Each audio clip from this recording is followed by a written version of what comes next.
Basically generally ये 3-4 important organs हैं जिससे मिलके बनता है, जिसे कहते हैं brain, spinal cord and nerves. ये 3 इंपॉर्टेंट फिगर होते हैं। This system use electric and chemical signals to transmit message between brain and mother. अब केमिकल के थ्रू, इलेक्ट्रिक ट्रांसमिशन के थ्रू ये शरीर के अलग अलग हिस्सों से कम्युनिकेशन एस्टैब्लिश करता है, लेता है और देता है। Functioning like movement, breathing, thought, जो हम सोचते हैं, जो हमारे विचार में आते हैं, इन सबको फंक्शन का रूप देने का काम, कम्युनिकेशन एस्टैब्लिश करने का काम नर्वस सिस्टम का होता है। अब इसके की कंपोनेंट फंक्शंस क्या होते हैं? जैसे मैंने बोला, पहला है ब्रेन, सेंट्रल कमांड सेंटर इसे कहा जाता है, responsible for processing information, coordinating movements and controlling various function. सूचना का आदान प्रदान, सूचना को प्रोसेस में करना। कई दफा आप देखते होंगे इंसान बोलता कुछ है, करता कुछ है, 5 मिनट पहले जो उसने किया है फिजिकल एक्टिविटी कुछ है, बोल कुछ और रहा है। हम जनरली क्या कहते हैं? ये पागल हो गया। ऐसा नहीं होता है, उनके बॉडी का कम्युनिकेशन डिस्टर्ब हो गया है, इसलिए मन चंचल सा हो गया, मन स्थिर नहीं है, इसलिए किसी विचार पे, किसी बात पे, किसी एक्टिविटी पे वो स्थिर नहीं हो पाते हैं। तो उनका नर्वस सिस्टम ठीक करने की जरूरत है, ना कि वो पागल हो गए हैं। तो ब्रेन का यही काम है, वो आपको समझना पड़ेगा। उसके बाद होता है spinal cord, a major pathway of nerve signal between brain and rest of the body. जब आप स्पाइनल कॉर्ड की फोटोग्राफ्स देखोगे तो उसमें से हर एक वर्टिब्रा से नर्व्स का एक गुच्छा निकलता है, जो शरीर के अलग अलग हिस्सों में अलग अलग जगह जाके पूरे शरीर के कम्युनिकेशन को एस्टैब्लिश करता है। इसलिए spinal cord important part play करता है। उसके बाद होता है नर्व्स। नर्व्स क्या है? Network of cell. सेल, उसको दूसरे शब्दों में क्या कहते हैं? Network of neurons. उसका काम क्या है? Transmit signal through out the bodies, पूरे बॉडी को सिग्नल देने का काम नर्वस सिस्टम, नर्व्स करता है। तो अगर किसी particular part of the body का नर्व्स प्रॉपर सिग्नल नहीं दे रहा है, तो जैसे आपके हाथ कांपने लगते हैं, सूनापन आ जाता है, प्रॉपर हाथ उठता नहीं है, ग्रैबिंग की प्रॉब्लम हो जाती है, ग्रैब करने की प्रॉब्लम हो जाती है, ये सारी चीजें ड्यू टू नर्व्स की, जो न्यूरॉन्स की सिग्नल ट्रांसमिटेशन है वो प्रॉपर काम नहीं कर रहा है, इसलिए हो रहा है। उसके बाद होता है PNS, peripheral nervous system, includes nerves that branch off from spinal cord, extend to all parts of the body। spinal cord के ब्रांचेज को पूरे पार्ट ऑफ द बॉडी में पहुंचाने, कम्युनिकेट करने का काम जो करता है उसको हम बोलते हैं पीएनएस, पेरिफेरल नर्वस सिस्टम। दूसरा होता है ANS, autonomic nervous system, control involutory function like breathing, heart rate और डाइजेशन। इस 3 का कंट्रोल ऑटोनॉमिक नर्व्स करता है। अब इसका की फंक्शन क्या होता है? Sensory information, the nerve system receive process sensory information from environment, bodies, internal state.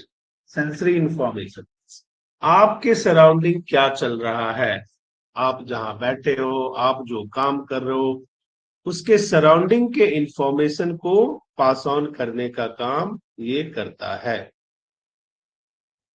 Motor control, enable to voluntary and involuntary movement throughout the signals to the muscles। Muscles को सभी सिग्नल्स देने का काम motor control करता है। तो 2 तरह के नर्व्स इसमें होते हैं, सेंसरी नर्व्स और motor nerves.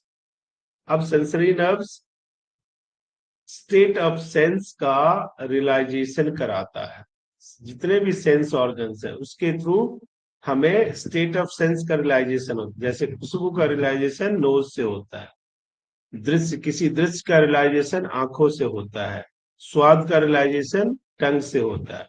So they all comes under the sensory information. और मोटर कंट्रोल में क्या होता है, जितने भी मूवमेंट होते हैं उसके जो सिग्नल्स होते हैं, that is called motor nerves. उसके बाद है तो homeostasis. Nervous system along with the endocrine system help maintain stable internal environment homeostasis। अब होम्योस्टैटिस का मतलब क्या हुआ कि नर्वस सिस्टम और इंडोक्राइन सिस्टम का तालमेल, ताकि प्रॉपर हार्मोन आपके शरीर में सिक्रीट हो सके, प्रॉपर जगह पे जा सके, उसका प्रॉपर कंट्रोल, संतुलित बैलेंस्ड एक्शन हो सके, इसका काम करता है। उसके बाद कॉग्निटिव फंक्शन। कॉग्निटिव फंक्शन में क्या क्या था, कॉग्निटिव बिहेवियर का नाम कभी आपने सुना होगा। सीबीडी एक बीमारी है, कॉग्निटिव बिहेवियर डिसऑर्डर। ये सारे साइकोलॉजिकल इश्यूज है। इसमें क्या क्या कवर होता है, thinking, learning, memory loss, emotional disorder जितने होते हैं वो सारे, तो साइको से रिलेटेड जितने में that comes under the cognitive. तो जब हम अप्लाइड साइकोथेरेपी की स्टडी करते हैं तो उसमें एक सब्जेक्ट है पूरा कॉग्निटिव बिहेवियर साइंस, तो वो उसको करता है। उसके बाद nervous system, what is part, function and disorder को हम देखते हैं। ये इसका की फंक्शंस है जो। अब जैसा कि हमने पढ़ा कि नर्वस सिस्टम क्या होता है, ये एक कॉम्प्लेक्स सिस्टम है, नेटवर्क है, कंट्रोल कर देता है, कोऑर्डिनेट करता है बॉडी के एक्टिविटीज को, जिसके दो मेन डिवीजन है। पहले डिवीजन को सीएनएस बोलते हैं, central nervous system. This consist brain and spinal cord. इसमें ब्रेन और spinal cord main role play करते हैं। दूसरा है PNS, peripheral nervous system. It consist peripheral nerves and autonomic nerve, ये दोनों इसके अंदर आते हैं।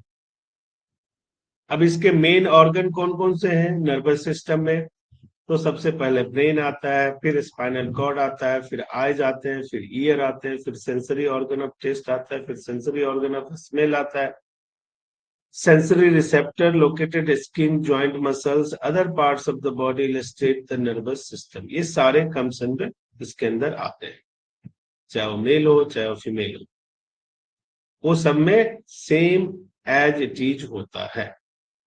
सबका फंक्शन अभी मैंने बताया, ब्रेन का भी, स्पाइनल कॉर्ड का भी, आइज का भी, जो सेंसरी नर्व्स के अंदर क्या है, आइज का, ईयर का, सेंसरी ऑर्गन जितने भी है, 5 ऑर्गन है सेंस ऑर्गन, उसका भी जो ऑलरेडी आप पढ़ चुके हो। अब what are the some disorders of nervous system, इसके बहुत सारे डिसऑर्डर होते हैं। और ये डैमेज सबसे पहले किससे होता है, किसी भी तरह का इंजरी से। अगर कोई एक्सीडेंट हो जाता है, कोई घटना हो जाता है, तो उससे सबसे पहले ये प्रभावित होता है। दूसरा प्रभावित होने का कारक है इन्फेक्शन। तीसरा प्रभावित होने का कारण है डिजेनरेशन। अब आप देखोगे एक्सीडेंट, इंजरी आपके हाथ में नहीं होता, लेकिन इन्फेक्शन आपके हाथ में होता है, डिजेनरेशन आपके हाथ में होता है। डिजेनरेशन कब होगा, जब कैल्शियम लो होगा, विटामिन D3 लो होगा, प्रॉपर नहीं मिलेगा, तो बोन डिजेनरेशन शुरू हो जाएगा। वो इनटेक करना आपका काम है। इन्फेक्शन, अपने शरीर को, अपने मन को, अपने विचार को हाइजीनिक रखना आपका काम है। उसमें शरीर ऑटोमेटिकली कुछ नहीं करेगा। शरीर को जैसा एटमॉस्फेयर दोगे, शरीर को जैसा खाना दोगे, शरीर वैसा ही रिएक्ट करेगा, सिंपल। तो इसलिए संस्कृत में एक श्लोक है, संसर्गजा दोष गुना भवन्ति। जैसी संगत में रहोगे उसका असर तो पड़ेगा ही पड़ेगा। तो शरीर को, अपने मस्तिष्क को जैसी संगत में रखोगे, आपके ऊपर उसका इम्पैक्ट आना ही आना है। संगत का मतलब एटमॉस्फेयर अराउंड यू, आपके सराउंडिंग कैसे लोग हैं, कैसे वातावरण है, किस तरह का माहौल है, किस तरह का प्लेस है जहां आप रह रहे हो, उसका आपके माइंड पे इम्पैक्ट होना तय है, होगा ही होगा। इसलिए इन सब का सिलेक्शन आपके हाथ में है, तो इसका बेहतर सिलेक्शन आप कर सकते हो। वो आपको ध्यान में रखना। तीसरा होता है स्ट्रक्चरल डिफेक्ट, जो अगेन ट्रॉमेटिक सिचुएशन में होता है। चौथा था ट्यूमर, जो मैंने ब्लड क्लॉटिंग की बात की, कल भी बताया था, सिस्ट की बात हमने की थी। उसके बाद था ब्लड फ्लो डिसरप्शन, ब्लड का रुक जाना, एक नर्व से दूसरे, ब्लड क्लॉटिंग की इसको कहते हैं हम नर्व्स ब्लॉकिंग। जैसे हार्ट में कहा जाता है ना, हार्ट ब्लॉक हो गया है, वो क्या होता है, between the two nerves blockage आ जाती है, वहां क्लॉटिंग हो गई, अब वो जो ब्लड है वो प्रॉपर पास ऑन नहीं हो रहा, वो फिर बहुत प्रॉब्लम देता। Auto immune disorder and disorder of nervous system, ये सारी चीजें इसके अंदर इस तरह से प्रॉब्लम्स क्रिएट होती है, जिसको हमने अब इस डिसऑर्डर्स में जितने भी हैं, अगर आप इसमें जाओगे तो ये अलग अलग। पहला आता है वस्कुलर डिसऑर्डर, जैसे स्ट्रोक, जैसे हेमोराइज, उसके बाद इन्फेक्शन, मेनिंजाइटिस का नाम आप लोगों ने सुना होगा, मेलाइटिस का नाम सुना होगा, ये सारे वस्कुलर डिसऑर्डर्स हैं। उसके बाद स्ट्रक्चरल डिसऑर्डर आता है, जैसे ब्रेन है, स्पाइनल कॉर्ड में इंजुरी हो जाना, सर्वाइकल स्पॉन्डिलाइटिस है, कार्पल टनल सिंड्रोम है। कार्पल देखो इसको कहते हैं, इस पूरे हिस्से में सूनापन आ जाना, ये काम नहीं करना, इसको कार्पल टनल डिसऑर्डर कहते हैं। ये सारे cervical spondylitis, tumour, seizure disorder such है, जैसे एप्लिप्सिया होता है, डायमेंशिया होता है। उसके बाद आता है डिजेनरेशन। डिजेनरेशन कैटेगरी के कौन कौन से डिजीज हैं, Parkinson disease, amyotrophic lateral sclerosis, ALS जिसे बोलते हैं, Alzheimer, autoimmune inflammatory disorder, palsy, multiple sclerosis, peripheral neuropathy, ये सारे mental health disorder, mood disorder, depression, schizophrenia. इस सब में क्या होता है, कई दफा आप अपने आसपास में, घर में, पड़ोस में देखते होंगे, कोई इंसान है वो बार बार हाथ ही धोने जा रहा है, बार बार एक ही काम को कर रहा है, यूरिन से होया फिर भी बार बार जा रहा है, ताला लगा दिया फिर भी नीचे से ऊपर गया, ताला लगाया कि नहीं, कपड़ा रख दिया फिर भी ढूंढने जा रहा, कपड़ा रखा कि नहीं, ब्रेन का एब्सेंट हो जाना। और फिर अगर उसमें किसी ने रोका, किसी ने टोका, तो हाइपर हो जाता, एग्रेशन में आ जाता, ये सब ये लक्षण होते हैं। तो इसको आपने, पार्किंसन है जैसे, देखो ये आपका काम नहीं करेगा, आप कोई चीज ऐसे उठाओगे तो ये ऐसे मुश्किल से आपको ग्रिप हो पाएगा, ये सारे इस तरह की प्रॉब्लम्स, जिसको डिजेनरेटिव प्रॉब्लम्स बोलते हैं, ठीक है ना, नर्वस सिस्टम के प्रॉब्लम है ये सारे। इस तरह के इशू जब भी आप आए तो आंख बंद करके देख लो कि नर्वस सिस्टम का प्रॉब्लम है, फिर आप लुकआउट करो कि हम जो योग पढ़ते हैं, हम जो व्यायाम करते हैं, उसमें नर्वस सिस्टम के लिए क्या कर सकते हैं।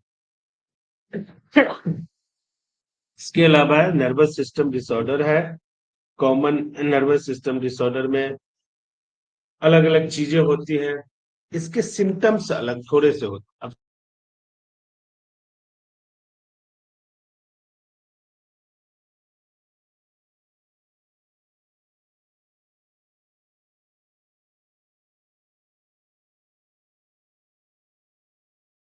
आपकी आवाज नहीं आ रही है सर। सर आपकी आवाज नहीं आ रही। हाँ जी, अब आ रही है। जी सर, अभी आ रहा है। जी सर। जब इसमें सिम्टम्स की बात हम करते हैं कि हमें कैसे पता चलेगा, तो उसमें आप देखोगे कि आपको कभी कभार सडन हेडेक हो जाना है और कोई समझ में नहीं आया कि क्यों हुआ।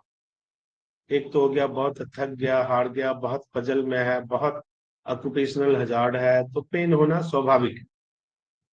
लेकिन आप बहुत अच्छे हो लेकिन हेडेक होने लग गया, तो ये परसिस्टेंस या सडन ऑनसेट हेडेक कहते हैं इसे।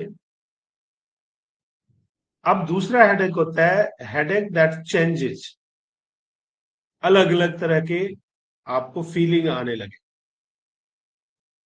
Loss of feeling, emotion less हो जाना, आपको कुछ फील ही नहीं हो रहा है। लॉस ऑफ विजन, कई दफा देखोगे सडन आंखों की रोशनी चली जाती है। ये memory loss, lack of coordination, अभी मैंने बोला था कि मैं कर रहा हूं कुछ, बोल रहा हूं कुछ, रिजल्ट आ रहा है कुछ, ये क्यों होता है? लैक ऑफ कोऑर्डिनेशन, यानी नर्वस सिस्टम डिस्टर्ब होने की वजह से बॉडी कोऑर्डिनेट कर नहीं रहा है, बॉडी का कम्युनिकेशन कोऑर्डिनेट नहीं हो रहा है। कम्युनिकेशन कोऑर्डिनेट नहीं होगा तो जैसे आप कोई छोटा सा प्रोग्राम करते हो, अब 5 लोगों को आपने जिम्मेदारी दी कि तूने इसका ख्याल रखना है, तूने इसका, तूने उसका, तूने इसका। अब एक से ने बोला कि भाई इसका टाइम हो गया, ये दे, वो कहेगा मुझे पता ही नहीं है, तो कोऑर्डिनेशन बिखर गया ना, प्रोग्राम खराब हो गया। सेम शरीर में होता है, अलग अलग ऑर्गन्स अलग अलग कोऑर्डिनेशन अलग अलग फंक्शन करते हैं। तो जब ऑर्गन के फंक्शन में प्रॉब्लम आ जाता है, कम्युनिकेशन का डिफरेंस आ जाता है, तो इस तरह की सिचुएशन होते हैं। मसल्स रिजिडिटी, मसल्स है वो रिजिड हो गया, उसमें जो ट्रांसमिशन होना चाहिए, जो ट्रांसफॉर्मेशन होना चाहिए, वो नहीं हो रहा। ट्यूमर्स, बार बार ब्लड क्लॉटिंग हो रहा है, बार बार सिस्ट डेवलप हो रहा है। Back pain that spread to the feet, generally होता है पीछे कमर में दर्द हो रहा है और पैरों तक आ रहा है, जिसे साटका नर्व्स का प्रॉब्लम कहते हैं, वो फुट तक जाता है, अदर पार्ट्स ऑफ बॉडी में भी फील होता है। बोलते बोलते तुतलाने लग जाना, स्पीच साफ नहीं आना,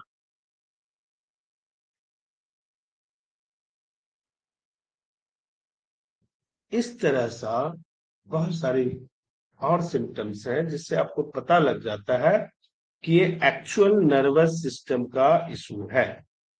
फिर हम जाते हैं न्यूरोलॉजिस्ट को दिखाने के लिए। तो इसमें न्यूरोलॉजिस्ट, एंकोलॉजिस्ट, रेडियोलॉजिस्ट, ये सारे, साइकोलॉजिस्ट, ये सारे इसमें इन्वॉल्व होते हैं। साइकेट्रिस्ट के पास जाते हैं, फिर वो कई दफा फिजिकल थेरेपिस्ट को वो करते हैं, ऑक्यूपेशनल थेरेपिस्ट को बुलाते हैं, कॉग्निटिव सीबीडी बिहेवियर का स्पेशलिस्ट होते हैं उनको बुलाते हैं, और फिर इसको नर्वस सिस्टम को स्टैब्लिश करने की कोशिश करते हैं। लेकिन जनरली ये देखा गया है कि नर्वस सिस्टम को किसी मेडिसिन से स्टैब्लिश नहीं किया जा सकता है। अगर नर्वस सिस्टम को स्टैब्लिश करना है तो उस नर्व्स को एक्टिवेट करना पड़ेगा, और वो नर्व्स मेडिसिन से एक्टिवेट नहीं होता। लेकिन जब पेशेंट एग्रेसिव में आ जाता है, एग्रेशन मोड में आ जाता है, अपने डेली रूटीन वर्क को भी डिस्टर्ब होने लगता है, तो उससे फिर फैमिली में डिस्टर्बेंस पैदा होती है और पूरी फैमिली परेशान होती है, और अल्टीमेटली फैमिली हार तक के साइकेट्रिस्ट के पास चली जाती है, और साइकेट्रिस्ट क्या करता है? सिडेशन की मेडिसिन दे देता है। सिडेशन का मतलब क्या होता है? बॉडी को स्थूल कर देना। आप देखते होंगे जब भी साइकिट्रिस्ट के पास से आओगे, दवाई खाओगे, तो दवाई खाते ही नींद बहुत आती है, 10-10 घंटे, 12 घंटे, 16 घंटे सोए जा रहे, सोए जा रहे। उसने क्या किया? आपकी बॉडी को सिडेट कर दिया। अब जो एग्रेसिव एक्टिविटी है, जो आप लोगों को परेशान करते हो, परेशानी, क्योंकि आप तो सोए हुए हो, तो परेशानी कैसे होगी? लेकिन वो सॉल्यूशन नहीं होता। उससे क्या होता है, अगर रेगुलर बेस पे ज्यादा समय तक अगर आप उसको लोगे, तो फिर शरीर रियली में स्थूल हो जाता है, फिर आप चलने फिरने सोचने लायक नहीं रह जाते हो, और फिर डॉक्टर कहता है अब ये तो जिंदगी भर ऐसे ही रहेंगे, इसमें हम कुछ नहीं कर सकते हैं, ये मेडिसिन देते रहो, शांत रहते रहो। तो इन चीजों का आपने ख्याल रखना है। जब आप इसका ख्याल रखोगे, अब मसला ये होता है कि ये चीजें हो गई, तो हम कहते हैं अरे कैसे हो गया, हमें तो पता ही नहीं चला। एक्चुअली ये सारे पार्ट ऑफ साइकोसोमेटिक डिजीज है। साइको डिजीज है। जब आप अपने फैमिली में अपने घर के मेंबरों के साथ इंफीरियर कॉम्प्लेक्स में जीते हो, हीन भावना के साथ जीते हो, तो डिपेंड करेगा कि आपकी कैपेसिटी क्या है। अगर वो कैपेसिटी उसको बर्दाश्त करने की नहीं है, इस तरह के सिचुएशन पैदा होता है। पहला कारण ये होता है। दूसरा कारण डर होता है। आप ऐसे माहौल में रहते हो जहां पे लड़ाई झगड़ा मार पीट डराना धमकाना ज्यादा होता है, तो फिर ऐसे सिचुएशन बन जाते। इसके अलावा आप ऐसे सिचुएशन में रहते हो जहां पे आपके जो आपकी चाहत है उसके अगेंस्ट सारी चीजें होती है, आपके मन के मुताबिक कुछ नहीं होता, तो वहां पे भी ये प्रॉब्लम होती है। और जो लास्ट कंडीशन होता है, जो अननोन फियर वाला कंडीशन होता है, और आप बहुत एग्रेसिव हो जाते हैं, तो फॉल डाउन का चांस वहां भी बनता है, जिसकी वजह से ये सारी चीजें होती हैं। अब जितने मैं सिम्टम्स बताया, मान लो कि मेमोरी लॉस का ही सिम्टम्स है, एक दिन में तो होता नहीं है, धीरे धीरे शुरू होता है, एक आध चीजों के बारे में होता है, तो हम उस टाइम ध्यान नहीं देते। हम सोचते हैं due to tension, due to depression, due to occupational hazard, अरे बहुत टेंशन रहता है क्या करें इसलिए भूल गए। ये कह कह के हम 5 साल 10 साल गुजार देते हैं। अब 10 साल बाद जब वो हैवी डोज में होने लगता है, तो हम कहते हैं अच्छा इनको तो भूलने की बीमारी हो गई है, अब डॉक्टर को दिखाओ। दिखाना 10 साल पहले था, वर्क उस पे पहले करना था, लेकिन हम क्या करते हैं, उन चीजों को पूरी तरह से डैमेज हो जाने देते हैं, तब उसको वर्कआउट करते हैं। तो इसमें ध्यान रखें। इसके समाधान में हार्मोन का बहुत बड़ा रोल होता है। हार्मोन अगर बैलेंस किया जाए तो इसमें बहुत फर्क आ जाता है। मेडिटेशन का बहुत बड़ा रोल होता है, योग का बहुत बड़ा रोल होता है, साथ में डाइट का भी बहुत बड़ा रोल। आपका ये था नर्वस सिस्टम, सारे सिस्टम आपका कवर हो गया, उसके फंक्शन और उसके बायोलॉजिकल इम्पैक्ट के बारे में जितना चर्चा मैं कर सकता था वो किया। समय कम था, इन चीजों को पढ़ाते पढ़ाते तो बहुत कुछ होता है, लेकिन जो आपका सिलेबस है उस सिलेबस के अकॉर्डिंग मुझे सिलेबस कंप्लीट करना था। उस सिलेबस आपका कंप्लीट देखोगे, सबसे लास्ट में पीडीएफ में नर्वस सिस्टम ही है, तो वो अगर आपके पास पीडीएफ होगा तो देख भी सकते हो। तो ये सारी चीजें जो मेजर पॉइंट्स हैं मैंने आपको बताए हैं, इसकी डिटेलिंग दिया हुआ है आपके पीडीएफ में, उसको आप पढ़ लो। उसमें भी ये सारे मेजर पॉइंट्स मिलेंगे जो मैंने आपको बताया है समझाया है, लेकिन इससे रिलेटेड जो डिजीज है उसका को इंसिडेंस है, जो एक्सप्लेनेशन है उसमें डिफर हो सकता है। ये था आपका एनाटॉमी फिजियोलॉजी का सेशन। अब आपके पास सवाल है तो पूछो, मैं कोशिश करूंगा कि आपके सवालों का जवाब दिया जाए। अदरवाइज आप सबको मेरी तरफ से हार्दिक शुभकामनाएं इस सेशन को कंप्लीट करने के लिए। जी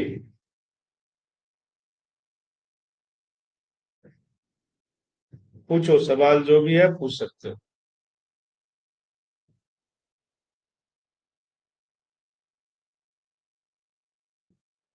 है कोई सवाल या नहीं?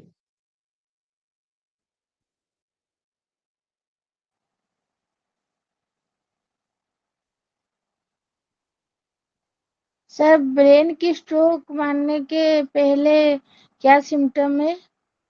क्या? ब्रेन का स्ट्रोक जो मारना है अचानक, उसके पहले क्या सिम्टम दिखाएगा? सिस्ट होगी, क्लॉटिंग होगी। जब ब्लड का फंक्शन रुकेगा तो स्ट्रोक होगा। स्ट्रोक कब होता है? जब ब्रेन के पर्टिकुलर हिस्से में ब्लड का सप्लाई होना बंद हो जाता है तो स्ट्रोक आता है। ठीक है, तो उसके लिए हमने अभी पढ़ाया है कि सिस्ट है, ब्लड क्लॉटिंग है, क्या करता है वो, डिस्टर्ब करता है आपके ब्लड सर्कुलेशन को। तो ब्रेन के हर एक हिस्से में, बॉडी के हर एक हिस्से में, और खासकर ब्रेन के हिस्से में अगर वो डिस्टर्ब होता है तो आपको स्ट्रोक आने का चांस बन जाता है। जी, और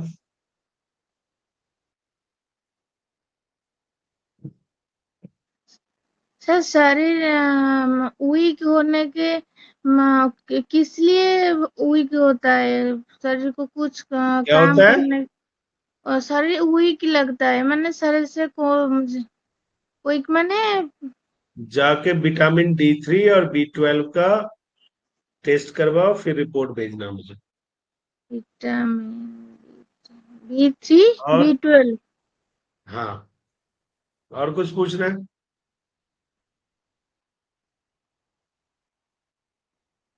मैंने आपको जब ब्लड पढ़ाया था तो बताया था, CBC एक रिपोर्ट पर बताया था ना सारा, उसके हर एक पॉइंट्स को डिस्क्राइब किया था। अब आप लोग पढ़ के भूल जाते हो तो मैं क्या करूं, बताओ। कुछ लोग बताते हैं हार्ट की प्रॉब्लम रहते थे तो शरीर मतलब की। आपको जो पढ़ाया जा रहा है उसको नहीं पढ़ोगे, लेकिन कुछ तो लोग कहेंगे, लोगों का काम है कहना, अब उसका मैं क्या करूंगा। Okay sir. मैं तो आपको फैक्ट बता सकता हूँ ना। अब लोग क्या कहते हैं ये सुनते रहोगे तो फिर अपनी कभी नहीं सुन सकते, वो भी एक समस्या है।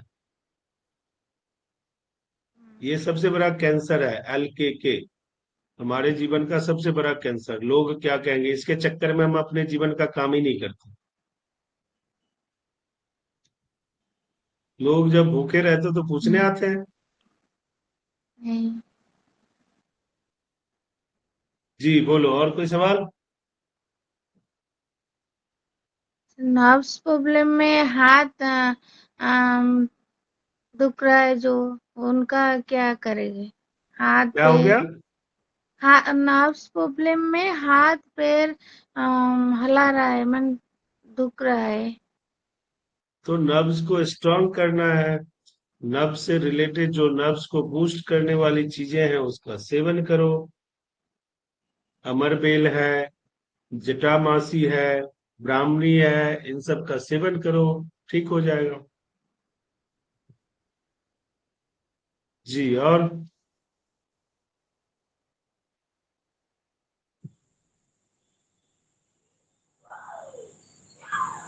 सर नॉर्थ प्रॉब्लम के लिए कौन से योग योग करना चाहिए?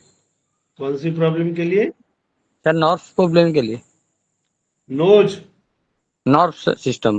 नर्व, अभी मैंने नर्व्स प्रॉब्लम के लिए ही बताया। जो उन्होंने बोला है कि हाथ ऐसे हिलने लगता है, तो नर्व्स की प्रॉब्लम ही है।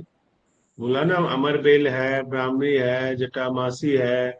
योगा करना चाहिए। योग तो जो योग पढ़ाया है उनसे पूछो, मेरे से नहीं पूछो। ठीक है सबसे सर। अच्छा है सूर्य नमस्कार। ठीक है और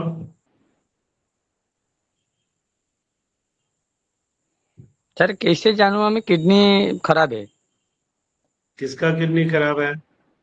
सर जो मैंने थोड़ा जानकारी चाहिए किडनी के बारे में।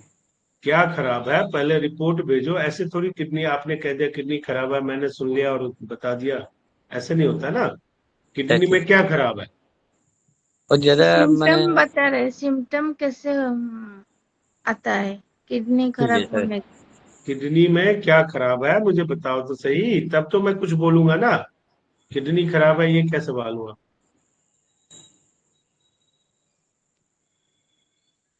आपके पास रिपोर्ट है या डॉक्टर ने कुछ कहा है तो बताओ ना मुझे।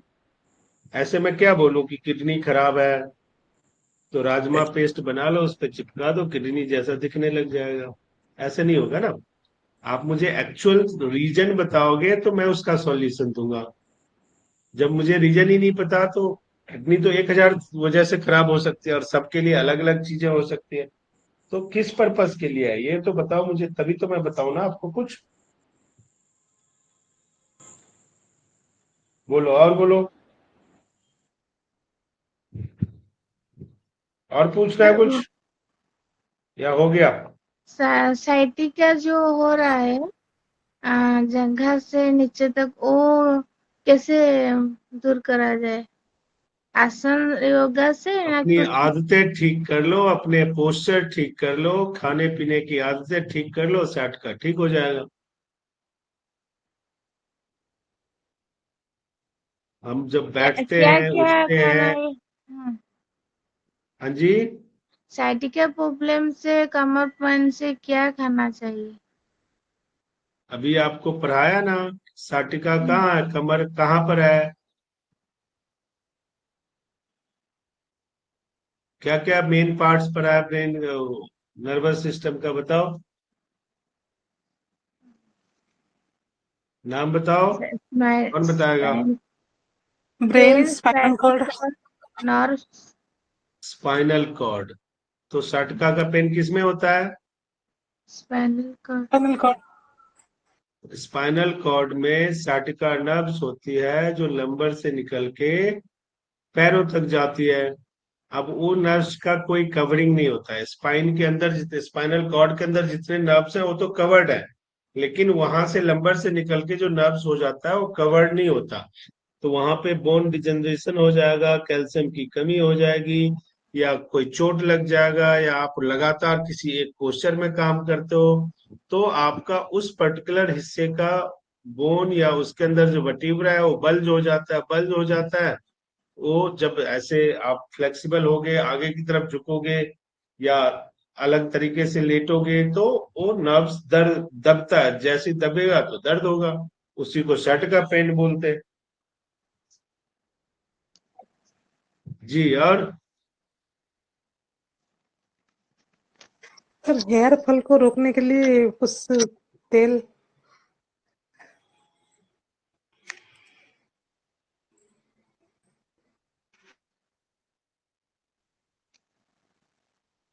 सर आवाज नहीं आ रही है आपकी। सर आपकी आवाज नहीं आ रही है।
हाँ जी, बताओ क्या कह रहे थे? सर, ये जो हेयर फॉल हो रहा है ना, उसके लिए कुछ क्या हो रहा तेल है? का नाम। हेयर फॉल हो रहा है, इसलिए हाँ, कुछ तेल का नाम कीजिए ना सर। आपको बोला था मैंने 11 बजे फोन करने के लिए। हाँ सर, मैं किया था, मैसेज कहाँ भी किया था? भेजी थी। मेरे पास तो कोई फोन नहीं आया। 11:30। ऐसा कैसे? ऐसा कैसे, क्या नंबर है आपका? हाँ, एक नंबर आपने दिए थे मेरे क्लास में, पास नहीं है, नहीं आया है मेरे पास, ठीक है। ये नंबर आप है। चलो कोई नहीं, आप कल करना मुझे, ठीक। सर आपके अच्छा, पहले नंबर मुझे फिर आपसे एक बात करनी पड़ेगी ना, ऐसे हेयर सर फॉल के लिए आपके कुछ नहीं नंबर फिर बोलते। एक बार दे दे। मेरा सर, नंबर है 9717। हाँ, 02 17 1021। हम्म। 9717। जी, ठीक है। 9717 02 1021। हाँ सर ये नंबर को मैंने 11:30 को फोन किया था। मैं एक बार फिर से बोल देता हूँ, 9711702171। ओहो 721। ठीक है, 9717। सर एक बार और आपका नंबर 9711702171।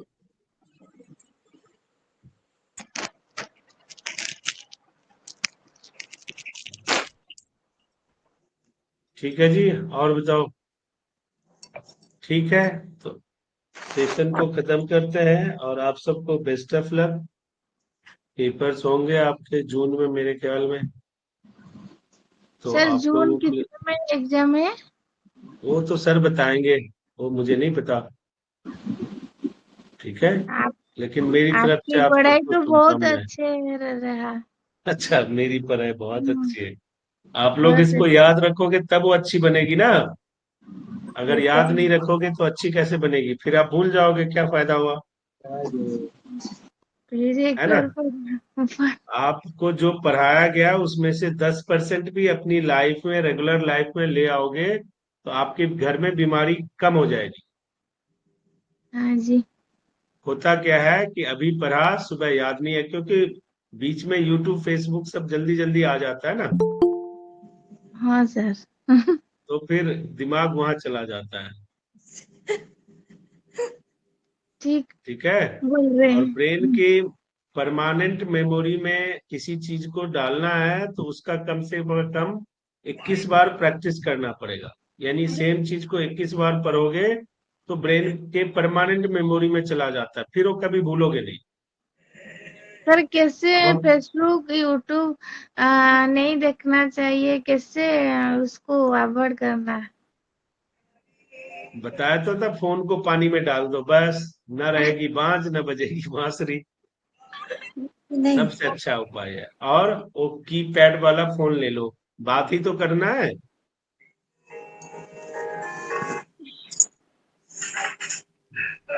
ऐसे नहीं होता है, सब कुछ अपने मन पे नियंत्रण करने की बात होती है। जब मन पे नियंत्रण हो जाएगा तो अपने आप सारी चीजों पे नियंत्रण होना शुरू हो जाएगा। चाहत और जरूरत में फर्क होता है, फिर से समझ लो, मैं बताया भी था। विश्राम करी चाहत की कोई चाहत की कोई सीमा नहीं है। तुमके पठेइथिली ज, हाँ सर, और चाहत की कोई सीमा सीमा। नहीं है, और जरूरत की हमेशा एक सीमा होती है। तो भगवान सबकी जरूरत पूरी करता है, चाहत नहीं। चाहत चाहत चाहत तो तो आपकी मर्जी की है, तो आप मर्जी करो, जो करना करो, भगवान रोकने थोड़ी आता है। लेकिन जो करोगे उसके लिए जिम्मेदार आप खुद ही होगे। किसी के ऊपर ये नहीं कह सकते हो कि उसकी वजह से हुआ। हमारी आदत है, हम किसी ना किसी को ब्लेम करते ही है।